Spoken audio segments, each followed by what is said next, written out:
বিসমিল্লাহ।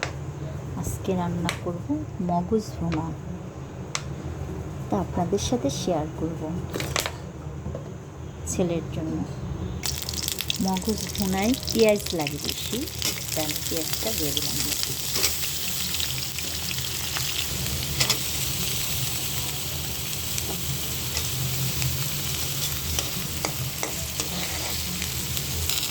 দিয়ে দিব শাল, এলাচ, লং, গোলমরিচ আর একটু জৈত্রী, একটুখানি জৈত্রী দিয়ে দিলাম।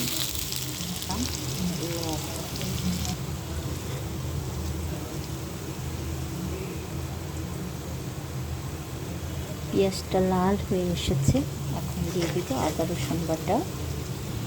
দিয়ে দিলাম আদা রসুন বাটা, জিরা ধনিয়ার গুঁড়া মেলানো একসাথে, এটা দিয়ে দিলাম। আর হাফ টেবিল চামচ দিয়ে দিলাম বারবিকিউ মশলা, হাফ চামচ দিয়ে দিলাম মরিচের গুঁড়া, দিয়ে দিব হলুদের গুঁড়া,